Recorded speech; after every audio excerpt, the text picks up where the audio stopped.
घर में बरकत और परिवार में खुशियाँ बनी रहे, इसके लिए आप लोग 3 बातें ध्यान से समझ लीजिए। काफ़ी ज़्यादा कन्फ्यूज़न है आप लोगों को इन 3 बातों को लेकर के। तो आज इस वीडियो में हम सारी बातों को ध्यान से समझेंगे और आप लोग एकदम से ध्यान से समझने की कोशिश कीजिए।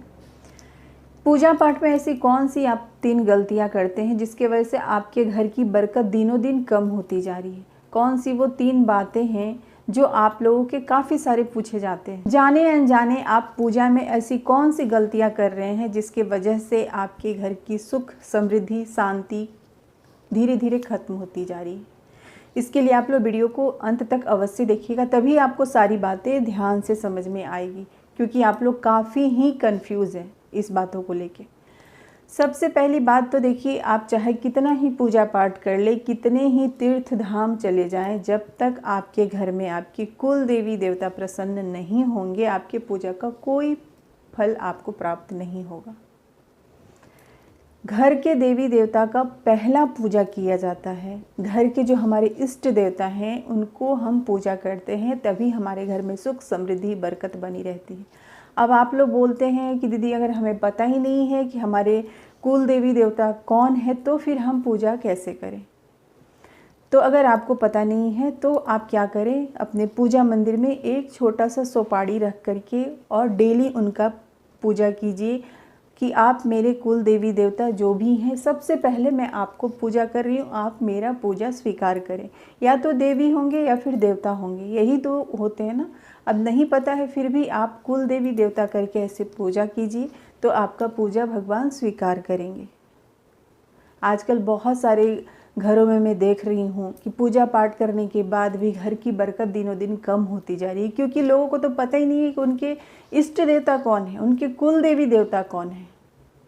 आप अपने गांव में किसी से भी पूछवाइए कि आपके जो कुल देवी हैं, बड़े बुजुर्ग किनका पूजा करते आ रहे हैं। अगर उनको भी नहीं पता है तो कोई बात नहीं, आप अपने पूजा मंदिर में सोपाड़ी रख के नियमित रूप से उनका पूजा कीजिए और डेली सुबह शाम कुल देवी देवता को हाथ जोड़ करके प्रणाम कीजिए कि हे कुल देवी देवता, आप जो भी हैं मेरे घर में सुख समृद्धि बरकत बनाए रखिए, अपना आशीर्वाद कृपा हमारे घर परिवार के ऊपर बनाए रखिए। दूसरा, नियमित रूप से आप अपने पितृ देवता की पूजा कीजिए, क्योंकि बहुत सारे घरों में पितृदोष होने की वजह से भी बरकत रुक जाती है।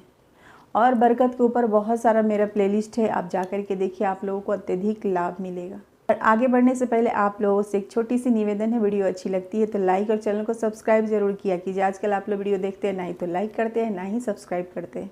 देखिए कल था पहला सोमवारी और आज है मंगलवार, तो कल का व्रत था, इसके वजह से आज वीकनेस काफ़ी लग रही है। खाना खाने के बाद इतना नींद आ रही है ना कि मैं आप लोगों को क्या ही बताऊँ। आज बिल्कुल भी मन नहीं था वीडियो बनाने का, लेकिन आप लोगों के इतने सारे सवाल हैं, सोची मैं आप लोगों को सबसे पहले वीडियो बना करके दे दूँ, ताकि आप लोगों के मन में जो भी कन्फ्यूज़न है, जो भी डाउट है, वो सब क्लियर हो जाए। देखिए, आप नियम पूर्वक अपने पितृ देवता की पूजा कीजिए।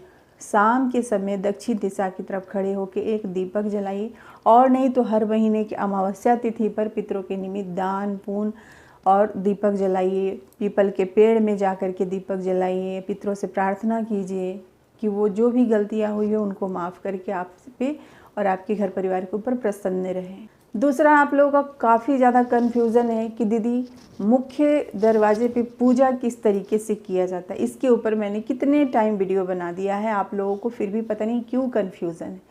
तो इसमें अभी आप लोग ध्यान से समझिए। देखिए, आप लोग बहुत सारे बाबा लोग का वीडियो देख लेते हैं और फिर आप लोगों के मन में बहुत सारे सवाल आने लगते हैं। देखिए, आप ज़्यादा वीडियो देखेंगे, 10 तरह की बातें होगी, फिर आपके मन का डाउट कभी कोई क्लियर नहीं कर पाएगा।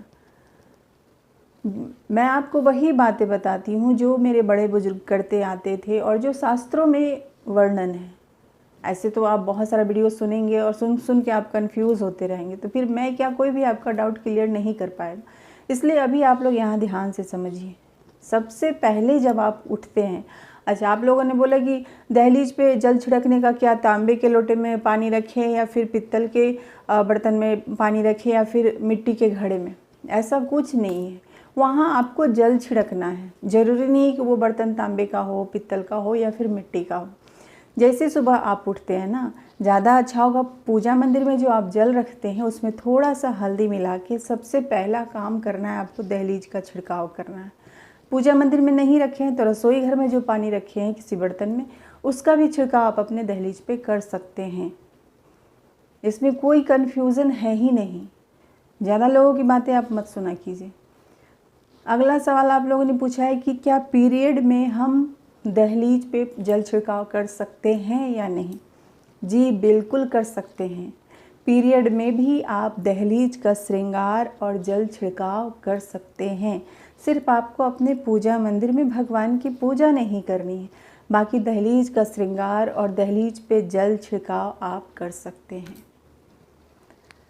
तो उम्मीद करती हूँ आप लोगों की जो तीनों कन्फ्यूज़न है ना वो इस वीडियो में दूर हो गई होगी। घर के बरकत रुकने का सबसे बड़ा कारण ये है। इसके अलावा दीपक जलाते समय भी आप लोग बहुत सारी गलतियाँ करते हैं। दीपक कैसे जलाना चाहिए, दीपक में क्या डालना चाहिए, दीपक का सही तरीका क्या है। बरकत होने के लिए हर एक चीज़ आपको जानना ज़रूरी है। जाने अनजाने हमारी छोटी छोटी गलतियों की वजह से घर की खुशियाँ और बरकत चली जाती है।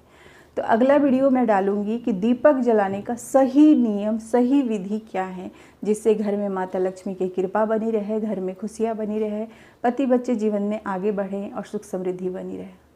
इसके लिए आप लोग कर लीजिए चैनल को सब्सक्राइब और बेल आइकन को प्रेस कर लीजिए। जैसे ही मैं वीडियो डालूँ सबसे पहला नोटिफिकेशन आप लोगों के पास ही आए।